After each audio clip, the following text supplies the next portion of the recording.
sambahin ang poon. Magdiwang tayo sa ating debosyon, purihin ang Panginoon.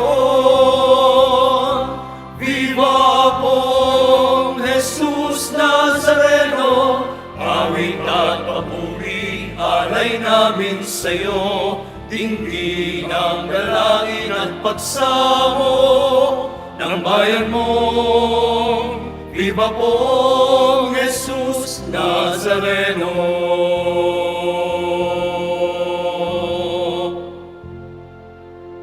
Simulan natin ang ating banal na pagdiriwang sa ngalan ng Ama at ng Anak at ng Espiritu Santo. Amen. Ang pagpapala ng ating Panginoong Hesukristo, ang pag-ibig ng Diyos Ama, at ang pakikipagkaisa ng Espiritu Santo naway sumainyong lahat. At sumaiyo rin. Mga kapatid, tinipon tayo bilang kaanib ng angkan ng Diyos. Kaya dumulog tayo sa mawaing Panginoon na nagpapatawad ng lubos. Sinugong tagapagpagaling sa mga nagsisisi, Panginoon, kaawaan mo kami. Panginoon, kaawaan mo kami. Dumating na tagapag-anyayang mga makasalanan ay magsisi, Kristo, kaawaan mo kami. Kristo, kaawaan mo kami. Nakaluklok ka sa kanan ng Diyos Ama para ipamagitan kami. Panginoon, kaawaan mo kami. Panginoon, kaawaan mo kami. Kaawaan tayo ng makapangyarihang Diyos, patawarin tayo sa ating mga kasalanan at patnubayan tayo sa buhay na walang hanggan. Amen. Manalangin tayo. Ama naming makapangyarihan, pinagbigyan mong ikaw ay mapaglingkuran ni San Antonio Abad na sa disyerto mamuhay, pakundangan sa kanyang pagdalangin, ikaw naway lubusang mahalin sa pagtalikod sa pansariling kaluwagan namin sa pamamagitan ni Jesucristo kasama ng Espiritu Santo, magpasawalang hanggan. Amen. Maupo muna po ang lahat.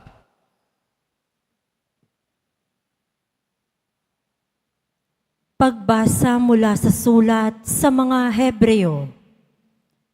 Mga kapatid, nananatili pa ang pangako ng Diyos na tayo'y makapapasok at makapamamahinga sa piling niya. Ngunit mag-ingat kayo. Baka mayroon sa inyong hindi magkamit ng pangakong ito, sapagkat tulad nila'y napakinggan din natin ang mabuting balita. Ngunit hindi nila pinakinabangan ang balitang kanilang narinig, sapagkat hindi nila ito pinaniwalaan. Tayong naniniwala ang papasok at mamamahinga sa piling ng Diyos. Ito'y ayon sa kanyang sinabi. Sa galit ko'y aking isinumpang hinding-hindi sila makapapasok at makapamamahinga sa piling ko. Sinabi niya ito, bagamat tapos na ang kanyang pagkalikha sa sanlibutan, sapagkat sinasabi sa isang bahagi ng kasulatan ang tungkol sa ikapitong araw. At sa ikapitong araw, nagpahinga ang Diyos sa kanyang pagkalikha at muli pang sinabi, hinding-hindi sila makapapasok at makapamamahinga sa piling ko. Kaya't magsikap tayong makapasok at makapamahinga sa piling ng Diyos. Huwag sumuway ang sinuman sa atin para hindi mabigong tulad nila. Ang salita ng Diyos. Salamat sa Diyos.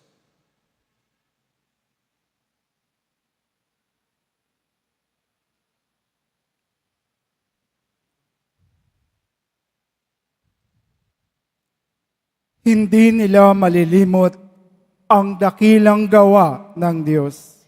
Hindi nila malilimot ang dakilang gawa ng Diyos. Ito'y aming narinig na, kaya naman aming alam. Nagbuhat sa aming nuno na sa aming isinaysay. Totoong kahanga-hanga ang tinutukoy na bagay, mga ginawang dakila ng Panginoong may kapal. Hindi nila malilimot ang dakilang gawa ng Diyos. Sa lahat ng lahi, nila ito'y dapat na iaral, at ang angkang susunod pa ay marapat na turuan. Sa ganito, masusunod nilang lagi yaong utos, ang matatag na pag-asay ilalagak nila sa Diyos, at ang dakila niyang gaway, hindi nila malilimot. Hindi nila malilimot ang dakilang gawa ng Diyos. Sa kanilang mga nuno, hindi dapat na pumaris na matigas ang damdaming sa Diyos ay naghimagsik. Isang lahing di marunong magtiwala at magtiis. Ang pag-asa ay marupok at kulang ang pananalig. Hindi nila malilimot ang dakilang gawa ng Diyos. Tumayo na po ang lahat.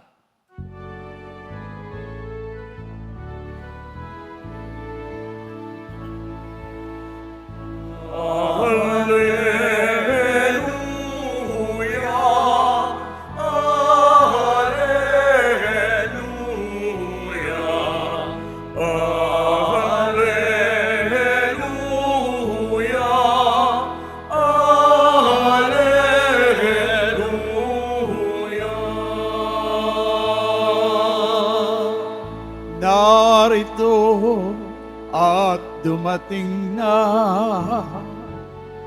isang dakilang propeta, sugo ng Diyos sa bayan niya.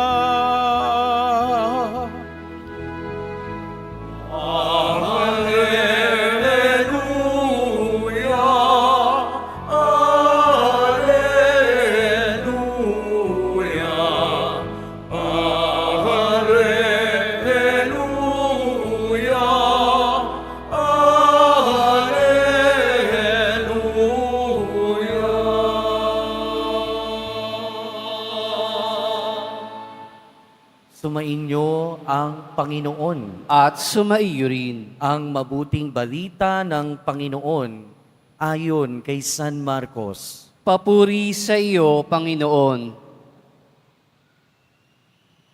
Noong panahong iyon, bumalik si Jesus sa Kapernaum at kumalat ang balitang siya'y nasa kanyang tahanan. Kaya't nagkatipo ng napakaraming tao. Ano pat, wala nang matayuan kahit sa labas ng pintuan. Samantalang nangangaral si Jesus, may idinating na isang paralitikong dala ng 4 na katao.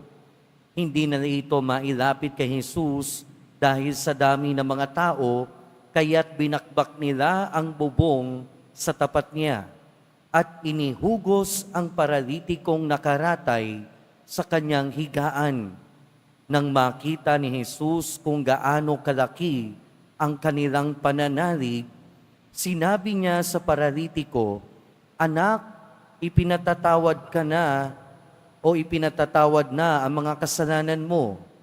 May nakaupo roong ilang eskriba na nagsaloob ng ganito, "Bakit nagsasalita ng ganito ang taong ito?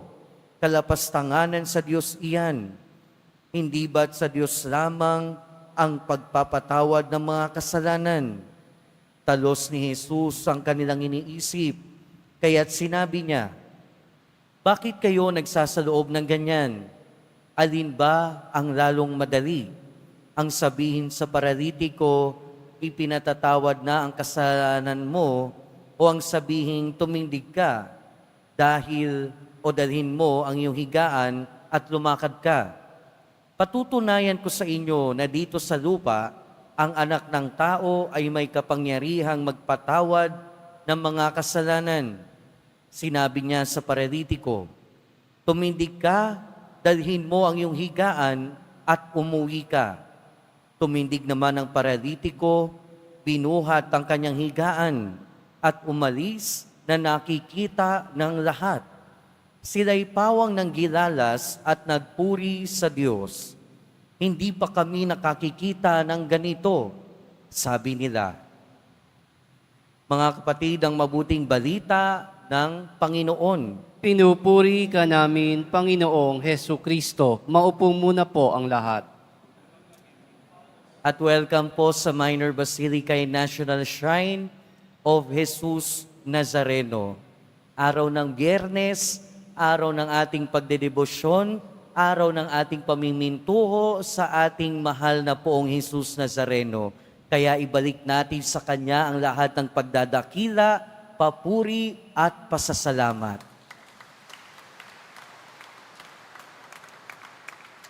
At habang tayo ay nagpapasalamat sa ating mahal na poong Jesus Nazareno, pagnilayan natin kung ano ang nangyari sa Ebanghelyo. Madalas, pag merong pinapagaling ang ating Panginoon, sinasabi niya, pinagaling ka na ng iyong pananampalataya. Madalas sinasabi niya din, pinatatawad na ang iyong mga kasalanan. Pero ito din naman yung sinabi niya doon sa paralitiko sa ating Ebanghelyo.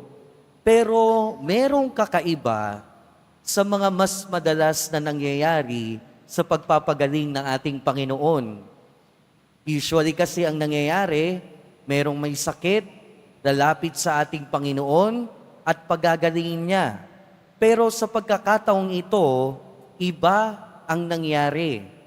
Dahil paralitiko nga naman yung may sakit, at ang isang taong paralitiko, syempre, kahit anong gawin niya, kahit anong pagpipilit niya, hindi siya makakalapit sa ating Panginoon unless merong magdala sa Kanya. Ibig sabihin sa pagkakataong ito, hindi lamang yung pananampalataya niya yung naging mahalaga. Naging mahalaga din yung pananampalataya ng mga tao na nasa paligid niya. At pinapakita dito yung isa sa mga panawagan sa atin bilang Kristiyano. Dalhin at ilapit sa ating Panginoon ang ating kapwa, lalo na yung mga nangangailangan. Kung iintindihin natin ng mabuti yung ating Ebanghelyo, hindi ito basta pag-akay, hindi ito basta pagbubuhat. Kinailangan ng 4 na tao para mailapit ang taong ito na may sakit sa ating Panginoon. Pero hindi doon nagtatapos. Kinailangang bakbakin yung bubong para lang makalapit siya sa ating Panginoon. O para lang mailapit siya nung 4 na tao sa ating Panginoon. At nung mga bahay na noon, hindi naman katulad na ngayon. Yung mga tao noon nakatira sa mga binakbak na bato. Kaya kung may imagine natin, sa sobrang dami ng tao, parang nung piyesta ng Nazareno, wala kang madadaanan. At kung meron kang bit-bit na paralitiko, imposible talaga na makalapit. At ano yung tanging paraan? Ang tanging naging paraan ay bakbakin yung bubong. At kung bato yung bubong, talagang mahirap din. At makikita natin dito sa ginawa noong 4 na tao, alang-alang doon sa may sakit, ni hindi nga natin alam kung ano bang relasyon ng 4 na yun doon sa may sakit. Pwedeng kaibigan nila, pwedeng kapamilya nila, pwedeng kapatid nila. Pero ang importante doon ay pinakita nila yung pambihira at napakalaking malasakit sa kanilang kapwa.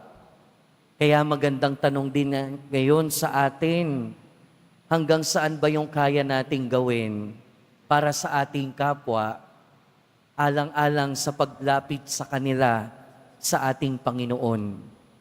Magandang tanong din, saan ba natin dinadala ang ating kapwa? At ano yung kaya nating gawin para dalhin ang ating kapwa sa ating Panginoon? Nakita natin dito kung gaano kaimportante yung pamamagitan natin sa ating kapwa para mapalapit sila sa ating Panginoon. Siguro marami sa atin, lalo na yung mga naglilingkod sa simbahan, marami sa atin yung nangihingi ng panalangin. Brother, pagdasal mo naman ako. Sister, pagdasal mo naman ako. Kapatid, pagdasal mo naman ako.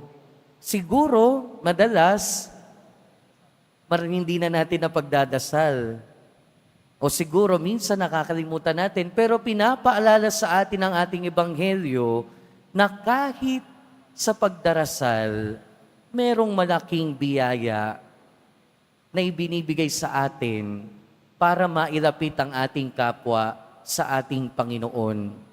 Pero bukod sa katotohanan na ang panawagan sa atin na ilapit natin ang ating kapwa sa ating Panginoon, meron pang isang bagay na ipinapahayag sa atin ng ating ebanghelyo. Katotohanan din sa buhay na minsan pwede tayong maparalyze ng mga bagay-bagay na nararanasan natin sa ating buhay. Sa ating ebanghelyo narinig natin, hindi naman natin alam kung ano yung sakit, pero ang sigurado natin, paralitiko ang taong ito. Minsan, yung karamdaman natin, kaya tayong gawing paralitiko. Minsan, yung mga problema natin sa buhay, ginagawa tayong paralitiko. Minsan, yung kasalanan natin na paulit-ulit nating ginagawa din tayong paralitiko. At unang-una, kailangang i-acknowledge natin na may mga bagay sa mundo na ginagawa tayong paralitiko. At pangalawa, kailangan din i-acknowledge natin at tanggapin natin na kailangan natin ng ating kapwa. Sabi nga, di ba, walang sino man ang namamatay o nabubuhay para sa sarili lamang. At isa ito sa pinakamagandang paalala sa atin ng ating ebanghelyo. Sino man sa atin, kahit gaano kakayaman, kahit gaano kakalakas, lahat tayo, pantay-pantay, in a sense na lahat tayo kailangan ng kapwa. Lahat tayo kailangan ng kapwa. May mga panahon na kailangan nating tanggapin na yung kapwa natin ang magdadala sa atin sa ating Panginoon. In other words, sa ayaw man natin at sa gusto, kailangan natin ng tulong ng ating kapwa. Kung hindi natin kailangan, sinungaling tayo. Kung sasabihin natin hindi natin kailangan, niloloko natin ang ating sarili. At kung papaanong tinatawagan tayo ng ating Panginoon, na dalhin natin ang ating kapwa papalapit sa ating Panginoon, ganun din naman. Hayaan nating dalhin natin o hayaan nating dalhin tayo ng ating kapwa patungo sa ating Panginoon. Amen.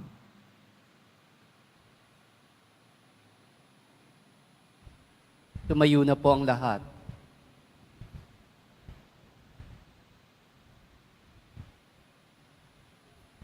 Minamahal kong mga kapatid, puno ng tiwala tulad ng mga kaibigan ng paralitiko, ilapit natin sa Panginoon ang mga pangangailangan at mga hinaing ng simbahan at ng buong mundo.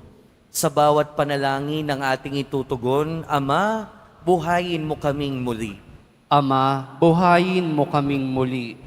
Ang simbahan, naway gabayan ng Espiritu Santo sa kanyang pagsasagawa ng misyon ni Kristo na ipahayag ang kapatawaran ng mga kasalanan sa lahat ng mga naghahangad ng awa ng Diyos, manalangin tayo. Ama, buhayin mo kaming muli. Ang kapayapaan sa puso ng mga lalaki at mga babae, naway itaguyod nating lahat sa pamamagitan ng ating pagiging handang magpatawad at kalimutan ang mga nagawang pagkakamali. Manalangin tayo. Ama, buhayin mo kaming muli. Tayong lahat naway maging handang dalhin si Kristo, lalo na sa mga taong nawasak ang buhay ng mapait na karanasan. Manalangin tayo. Ama, buhayin mo kaming muli. Ang mga may sakit at mga may kapansanan, naway patuloy na umasa at magtiwala sa Diyos na walang hinahangad, kundi kagalingan at pagiging buo ng bawat isa. Manalangin tayo. Ama, buhayin mo kaming muli. Sa ilang sandali na katahimikan, ating ipanalangin ang iba pang pangangailangan ng ating pamayanan, gayon din ang mga intensyon na inialay sa ating misa sa araw na ito, at isama rin natin ang ating mga pansariling kahilingan. Manalangin tayo. Ama, buhayin mo kaming muli. Ama naming nasa langit, pinasasalamatan ka namin sa kapatawarang ibinibigay mo sa amin o sa amin ng iyong anak. Kami rin naway makapagpatawad sa mga nakagawa sa amin ng masama. Ito'y aming hiling sa pamamagitan ni Kristo na aming Panginoon. Amen. Maupo muna po ang lahat.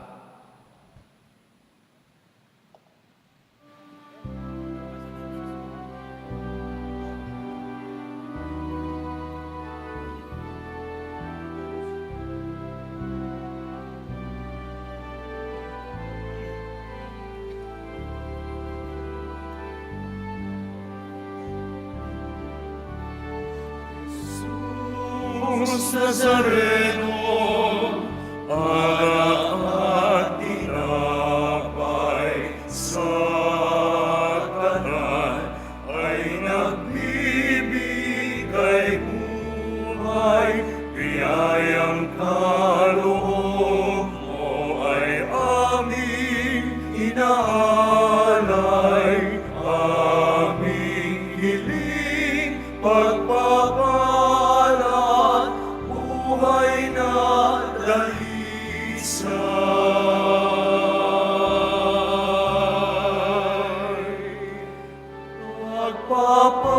Pagpapalat, buhay na dalisay.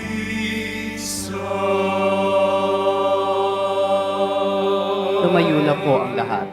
Manalangin kayo mga kapatid upang ang paghahain natin ay kalugdan ng Diyos amang makapangyarihan. Tanggapin nawa ng Panginoon itong paghahain sa iyong mga kamay, sa kapurihan niya at karangalan, sa ating kapakinabangan at sa buong sambayanan niyang banal. Ama naming lumikha, kalugdan mo ang alay ngayong si San Antonio ay aming ginugunita. Huwag nawa kaming mahadlangan ng anumang makalupa sa pagkamit namin ng kayamanang pinakadakila na tanging ikaw lamang. Sa pamamagitan ni Jesucristo, kasama ng Espiritu Santo, magpasawalang hanggan, Amen. sumainyo ang Panginoon. At sumaiyo rin. Itaas sa Diyos ang inyong puso at diwa. Itinaas na namin sa Panginoon. Pasalamatan natin ang Panginoong ating Diyos. Marapat na siya ay pasalamatan. Ama naming makapangyarihan, tunay ngang marapat na ikaw ay aming pasalamatan. Ikaw ay nagniningning sa piling ng mga banal na ikinararangal mo sa kanilang kabutihan. Ibinibigay mo silang huwaran namin araw-araw at katuwang sa pagsamba sa iyong kamahalan. Sa pamamagitan ng anak mong si Jesucristo, kami naliligid ng mga banal na tao. Sila'y mga saksi na ang pananalig sa iyo ay magaganap namin sa ikararangal mo. Kaya kaisa ng mga anghel na nagsisiawit ng papuri sa iyo nang walang humpay sa kalangitan, kami nagbubunyi sa iyong kadakilaan.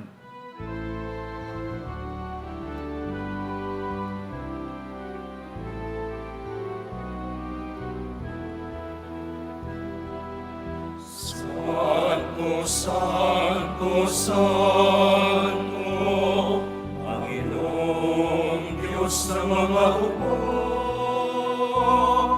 napupuno ang langit at lupa ng kadakilaan mo. Hosana, Hosana, Hosana sa kaitaasan. Hosana, Hosana, Hosana sa kaitaasan.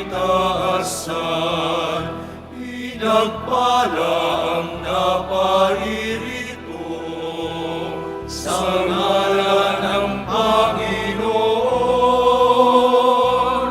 Hosana, Hosana, Hosana sa kaitaasan. Hosana, Hosana, Hosana sa kaitaasan. Lumuhod po ang lahat. Ama naming banal, ikaw ang bukal ng tanang kabanalan.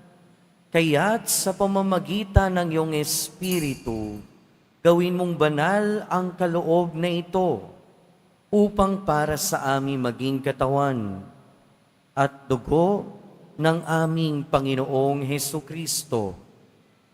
Bago niya pinagtiis ang kusang loob na maging handog, hinawakan niya ang tinapay, pinasalamatan kanya, pinaghati-hati niya iyon, iniabot sa kanyang mga alagad at sinabi, "Tanggapin ninyong lahat ito at kanin. Ito ang aking katawan na ihahandog para sa inyo."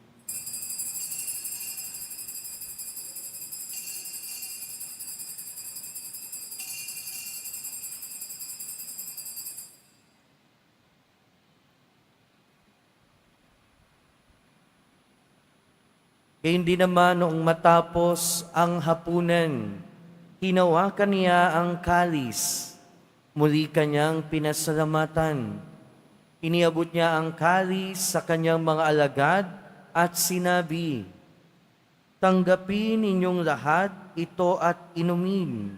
Ito ang kalis ng aking dugo, ng bago at walang hanggang tipan.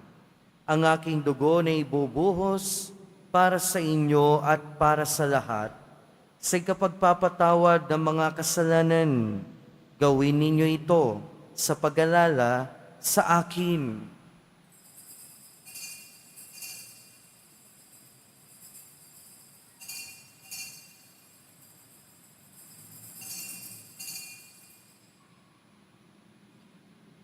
Tumayo na po ang lahat. Ipagbunyi natin ang misteryo ng pananampalataya. Si Kristo'y namatay, si Kristo'y nabuhay, si Kristo'y babalik sa wakas ng panahon. Ama, ginagawa namin ngayon ang pag-alala sa pagkamatay at muling pagkabuhay ng iyong anak. Kaya tiniaalay namin sa iyo ang tinapay na nagbibigay buhay at ang kalis na nagkakaloob ng kaligtasan. Kami nagpapasalamat dahil kami iyong minarapat na tumayo sa harap mo para maglingkod sa iyo. Isinasamo namin kaming magsasalo-salo sa katawan at dugo ni Kristo ay mabuklod sa pagkakaisa sa pamamagitan ng Espiritu Santo. Ama, ringapin mo ang iyong simbahang laganap sa buong daigdig. Puspusin mo kami sa pag-ibig, kaisa ni Francisco na aming Santo Papa, at ni Jose na aming Obispo at ng Tanang Kaparian. Alalahanin mo rin ang mga kapatid naming nahimlay nang may pag-asang sila'y muling mabubuhay, gayon din ang lahat ng mga pumanaw. Kaawaan mo sila at patuloyin sa iyong kaliwanagan. Kaawaan mo at pagindapating kaming lahat na makasalo sa iyong buhay na walang wakas. Kaysa ng mahal na Birheng Maria na Ina ng Diyos, ng kabiyak ng puso niya si San Jose, kaysa ng mga apostol ni San Juan Bautista, San Antonio Abad, at ng lahat ng mga banal na namuhay dito sa daigdig ng kalugod-lugod sa iyo.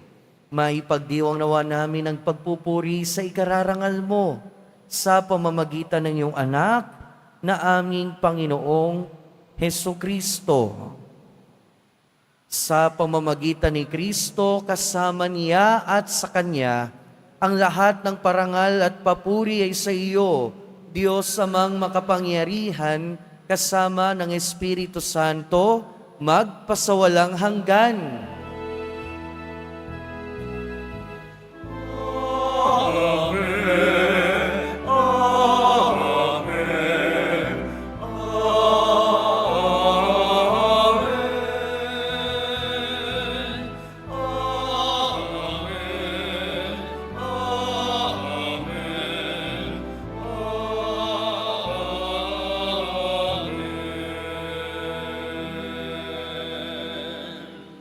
Sa tagubili ng mga nakagagaling na utos at turo ni Jesus na Panginoon natin at Diyos, ipahayag natin ng lakas loob.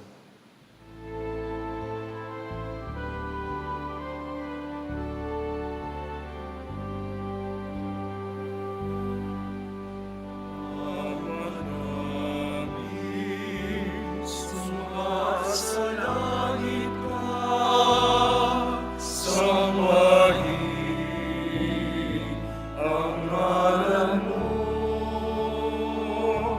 Ama sa amin ang kaharian mo, sundin ang loob mo dito sa lupa para sa langit. Bigyan mo kami ngayon ng aming kakanin sa araw-araw. At patawarin mo kami sa aming mga sala, para ng pagpapatawad namin sa nagkakasala sa amin. At huwag mo kami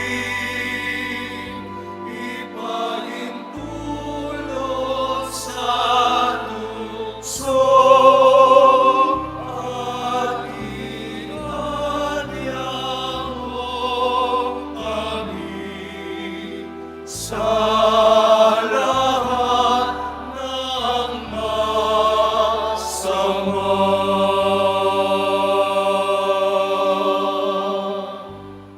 Hinihiling namin kami adya sa lahat ng masama, pagkalooban ng kapayapaan araw-araw, iligtas sa kasalanan at ilayo sa lahat ng kapahamakan, samantalang aming pinananabikan ang dakilang araw ng pagpapahayag ng tagapagligtas naming si Hesukristo. Sapagkat iyo ang kaharian at ang kapangyarihan at ang kapurihan magpakailanman. Amen. Panginoong Hesukristo, sinabi mo sa iyong mga apostol, kapayapaan ang iniiwan ko sa inyo. Ang aking kapayapaan ang ibinibigay ko sa inyo. Tunghayan mo ang aming pananampalataya at huwag ang aming pagkakasala. Pagkalooban mo kami ng kapayapaan at pagkakaisa ayon sa iyong kalooban, kasama ng Espiritu Santo, magpasawalang hanggan. Amen. Ang kapayapaan ng Panginoon ay laging sumainyo. At sumaiyo rin. Magbigayan tayo ng kapayapaan sa isa't isa. Peace be with you po.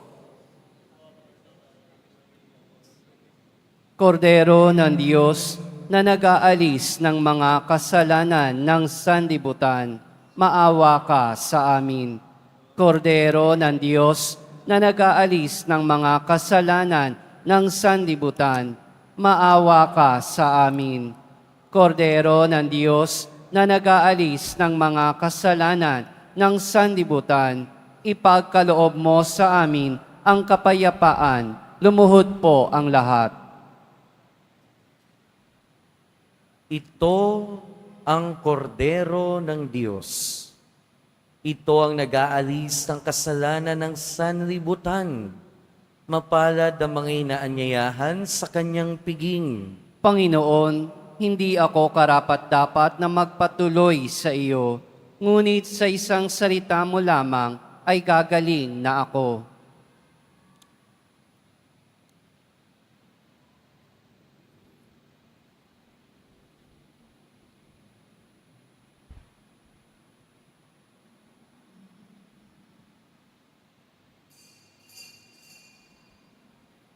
Para sa lahat ng tatanggap ng banal na komunyon, sasagot po tayo ng amen pagkasabi ng pari o ng lay minister ng katawan ni Kristo at isubo agad sa bibig bago umalis sa harapan ng pari o lay minister. Sumunod po tayo.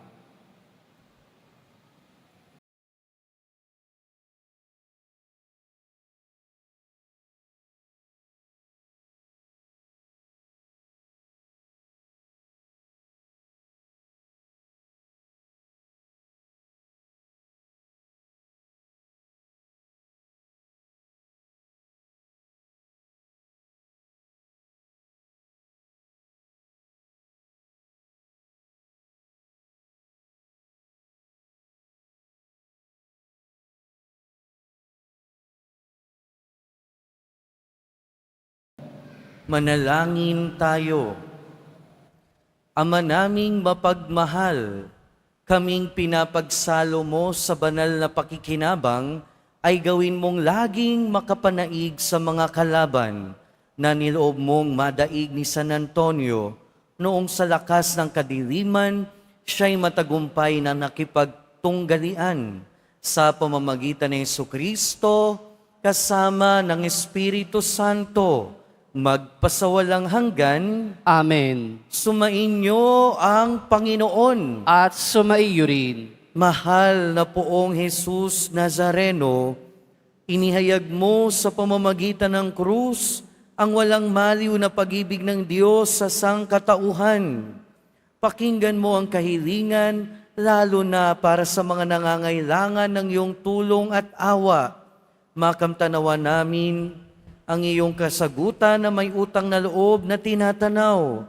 Basbasan din po ninyo itong mga imahen at dasalan upang lalo kaming manalangin at magtiwala.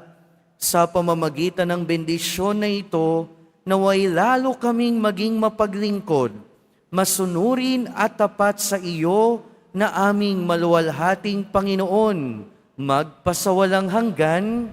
Amen. At pagpalain kayo ng makapangyarihan at maawaing Diyos, Ama, Anak, at Espiritu Santo. Amen. Humayo kayong taglayang kapayapaan ng Poong Jesus Nazareno. Salamat sa Diyos.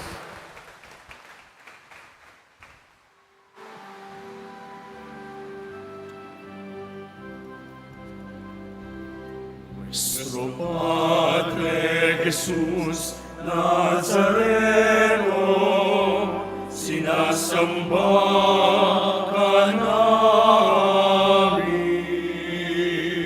pinipintuho ka namin, aral mo ang aming buhay.